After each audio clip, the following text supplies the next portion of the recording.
ప్రాచీన కాలంలో మొదటిసారి ఆలయాలను నిర్మించిన ప్రదేశం ఇది. రాజా విక్రమాదిత్య విజయాలకు గుర్తుగా నిర్మించిన దేవాలయాలు ఇవి. Hi friends, welcome to my journey. Karnataka రాష్ట్రంలోని చాళుక్య సామ్రాజ్యమైన బాదామి, ఐహోళే, పట్టడికల్ చూడడానికి ఎలా వెళ్ళాలి, ఒకరోజు యాత్రలో భాగంగా అక్కడ ఏమేమి చూడాలి అనే విషయాలు ఈ వీడియోలో తెలుసుకుందాం. మేము ఆంధ్రప్రదేశ్లోని తిరుపతికి జిల్లాకు చెందిన వారము కాబట్టి మేము తిరుపతికి దగ్గరలో ఉన్న రేణిగుంట రైల్వే జంక్షన్ నుండి బయలుదేరి కర్ణాటకలోని గదగ్ రైల్వే స్టేషన్ మొదటగా చేరుకున్నాము. గదగ్ రైల్వే స్టేషన్ నుండి బాదామి చేరుకోవడానికి రైలు మార్గం మరియు బస్సు మార్గం కూడా ఉంటుంది. మేము గదగ్ నుండి మరొక ట్రైన్లో 1 గంట ప్రయాణం చేసి బాదామి చేరుకున్నాం. బాదామి రైల్వే స్టేషన్ దగ్గర పెద్దగా సౌకర్యాలు ఉండవు కాబట్టి బాదామి రైల్వే స్టేషన్ బయట ఆటోలు ఉంటాయి. ఆటోలో బాదామి బస్టాండ్ వరకు చేరుకున్నట్లయితే అక్కడ మనం ఫ్రెష్ అవ్వడానికి మరియు విశ్రాంతి తీసుకోవడానికి హోటల్స్ అందుబాటులో ఉంటాయి. ఉత్తర కర్ణాటకలోని చాళుక్య సామ్రాజ్యంలో యునెస్కో వారు గుర్తించి ప్రపంచ వారసత్వ ప్రదేశాల జాబితాలో చేర్చిన ఐహోళే, పట్టడిక్కల్, బాదామి ప్రదేశాలను ఇక్కడ మనం సందర్శించవచ్చు. బాదామిలో బస్టాండ్ పక్కనే ఉన్న ఆటో స్టాండ్కు వెళ్ళి ఈ 3 ప్రదేశాలను కవర్ చేసే విధంగా ఆటో మాట్లాడుకున్నాం. 2 వ్యక్తులకు 2000 రూపీస్ తీసుకున్నారు. ఉదయాన్నే 7 గంటలకు మా ప్రయాణం మొదలైంది. బాదామికి 20 కిలోమీటర్ల దూరంలో ఉన్న పట్టడికల్ మొదటిగా చేరుకున్నాము. ఇక్కడ ఉన్న దేవాలయాల సమూహం అద్భుతంగా నిర్మించబడి ఉన్నాయి. ఇవి చాళుక్య ప్రభువులు పట్టాభిషేకం చేసుకునే ప్రదేశమట. ఇక్కడ రాజా విక్రమాదిత్య పల్లవులపై సాధించిన విజయాలకు గుర్తుగా ఆయన భార్యలైన లోక మహాదేవి, త్రిలోక మహాదేవి నిర్మించిన ఆలయాలు అద్భుతంగా ఉన్నాయి.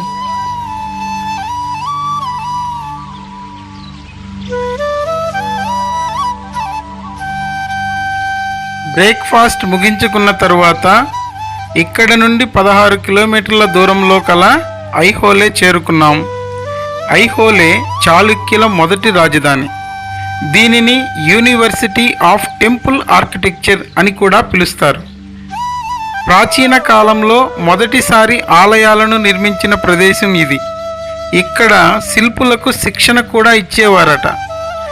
ఇక్కడ ఉన్న ఆలయాల నిర్మాణ శైలి అద్భుతంగా ఉంటుంది మరియు ఇలాంటి నిర్మాణ శైలినే మనం బాదామి, పట్టడిక్కల్లో కూడా చూడవచ్చు.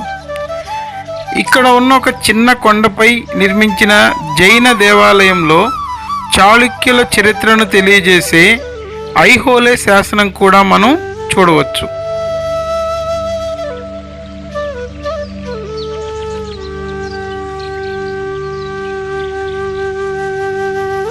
పట్టడిక్కల్, ఐహోళే ప్రాంతాలు మలప్రభా నది పరివాహక ప్రాంతంలో ఉంటాయి.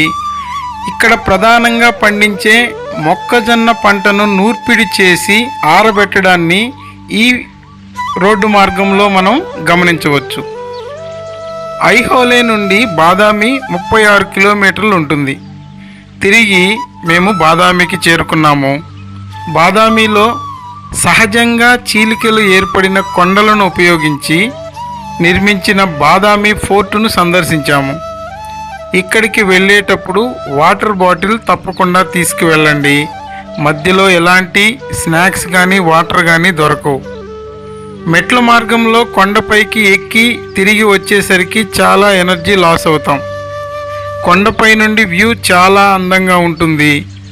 సహజంగా అర్ధచంద్రాకారంగా ఉన్న ఈ కొండలపై ఒకవైపున బాదామి ఫోర్టును నిర్మించడం జరిగింది. దాని ఎదురుగా ఉన్న కొండలను తొలచి కేవ్స్ నిర్మించారు. ఈ 2 కొండల మధ్య ప్రాంతంలో ఒక సరస్సును కృత్రిమంగా ఏర్పాటు చేయడం జరిగింది. దీన్ని అగస్య లేక్ అని పిలుస్తారు. ఈ సరస్సు ఒడ్డున భూతనాథ ఆలయాన్ని తప్పక సందర్శించండి.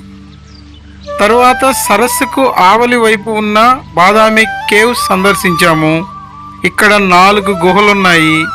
గుహల్లోని శిల్పాలు అద్భుతంగా చెక్కబడి ఉన్నాయి. మధ్యాహ్నం 12 గంటల సమయం దాటినప్పటికీ ఓపికగా బాదామి కేవ్స్ను సందర్శించాము. అక్కడి నుండి బాదామి బస్టాండ్ చేరుకున్నాము. బాదామి బస్టాండ్ సమీపంలో చాలా హోటల్స్ ఉంటాయి. మేము ఒక హోటల్లో మా లంచ్ పూర్తి చేసుకున్నాము. సాయంత్రం 4 గంటలకు బాదామి బస్టాండ్ చేరుకున్నాము. బాదామి నుండి గదగ్ వెళ్ళే బస్సు కనుక్కొని అక్కడి నుండి గదగ్ పట్టణం వరకు బస్సు ప్రయాణం చేశాము.